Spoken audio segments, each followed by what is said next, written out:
The laughter hit her before the door even finished swinging shut, a low, rolling sound that crawled across the wooden floor like smoke. It wasn't cruel at first, just curious, amused, careless. But when the teenage girl took 3 more steps into the sunlit biker bar, shoulders squared, wearing a jacket far too heavy for someone her age, the laughter sharpened into something that cut. They saw the hoodie sleeves peeking out, the slim frame, the ponytail, and they decided who she was in a heartbeat. What none of them noticed, at least not yet, was the patch stitched across her back, quietly waiting to change everything.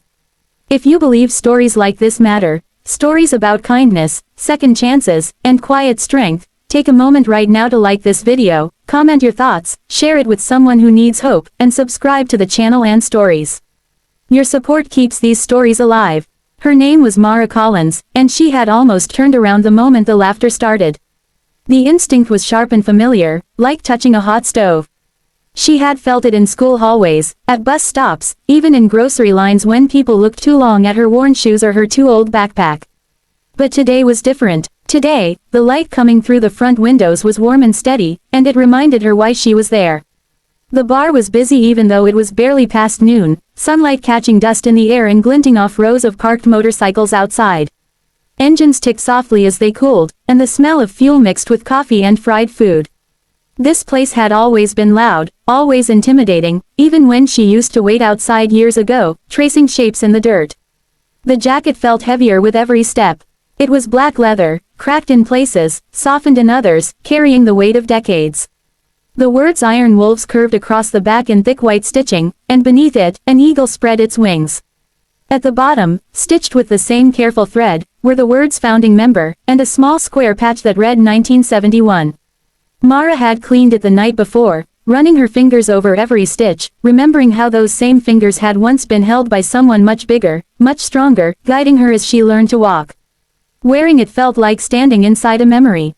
The bikers were scattered around the room, sitting in clusters, mugs and glasses in their hands, vests covered in patches earned over lifetimes. Most of them were middle-aged or older, faces weathered by sun and miles of road. A few grinned openly now, nudging each other, eyebrows raised. A girl her age didn't belong here. A girl in a hoodie under a biker jacket definitely didn't. Mara felt her ears burn, but she kept walking, each step an act of stubborn courage. She told herself she wasn't here for them. She was here because she had promised herself she wouldn't be afraid anymore. Her life had narrowed after the funeral. The house felt too quiet, the walls echoing with the absence of a man who had filled every room with laughter and stories. Her grandfather, Owen Collins, had been everything to her since she was little. He taught her how to ride a bike, how to fix a loose screw, how to stand her ground when the world tried to push her over. When he passed, the Iron Wolves had filled the church with leather and silence, standing shoulder to shoulder like a wall. Mara remembered clutching that jacket then, the smell of oil and leather wrapping around her like a shield. That was when she decided she would bring it back here, where it belonged. She stopped near the center of the room, sunlight outlining her figure, and for a moment she simply stood there. The laughter ebbed into murmurs. A few of the men leaned back, squinting, something shifting in their expressions as their eyes finally settled on the back of her jacket. One man froze mid-sip, his glass hovering inches from his mouth. Another straightened slowly, as if pulled by an invisible string. The patch wasn't flashy, but to them, it spoke louder than any roar of an engine. Founding member, 1971. That wasn't just history, it was sacred ground. Mara felt the change before she saw it. The air seemed to still, the earlier noise dissolving into a quiet that pressed against her ears. She swallowed, her hands trembling slightly at her sides. She hadn't planned a speech. She hadn't planned anything beyond walking in and walking back out. But standing there, she realized how much she had carried with her into that room, grief, fear, and a fierce need to be seen as more than a joke. The bikers began to really look at her then. Not just at the jacket, but at the way she stood, chin lifted despite her nerves. Someone recognized the stitching pattern, the way the eagle's wing was repaired with a darker thread. That had been Owen's doing after a long ride through rain and gravel decades ago. Another man remembered the patch placement, how only the original members wore it there. Memories flickered across their faces, softening lines that had been carved deep by years on the road. Mara's journey hadn't been easy. After her grandfather's death, money had been tight, and she worked after school to help her mother keep the lights on. She learned quickly how to balance homework with late shifts and how to swallow her pride when customers looked through her instead of at her. The jacket had hung in her closet like a promise she wasn't sure she deserved to keep. Wearing it today felt like stepping into shoes that were too big, but she also knew that Owen had never believed in shrinking to fit expectations. A man near the back pushed his chair away from the table and stood. He was tall, his beard streaked with gray, eyes sharp but now filled with something like recognition. Others followed, one by one, until most of the room was on its feet. No one laughed anymore. The respect in the air was heavy, undeniable. Mara's heart hammered, unsure if she had done something wrong or if she was about to be asked to leave. Instead, she felt something else entirely, space being made for her.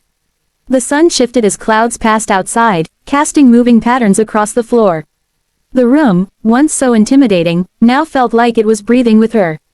She realized that this place wasn't just a bar. It was a living archive of loyalty and loss, of people who had buried friends and ridden on anyway. And in that moment, Mara understood that she was part of that story, whether she felt ready or not. Her struggles hadn't magically vanished. She was still a teenager with exams looming, bills waiting at home, and grief that woke her at night. But something inside her loosened as she stood there, the jacket warming against her back. The laughter that had greeted her now felt like a distant echo, powerless and small. The bikers didn't see a girl pretending to be something she wasn't anymore. They saw a legacy continuing, quietly but firmly. As she turned to leave, sunlight followed her, spilling through the open door and lighting the dust in the air. A few of the men nodded as she passed, their expressions gentle, almost protective. Outside, the motorcycles gleamed under the clear daytime sky, chrome reflecting blue and gold.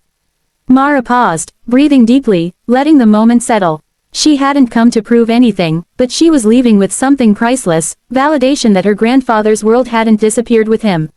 Near the end of the day, as the sun dipped slightly but still held its warmth, Mara sat on the curb, the jacket folded carefully.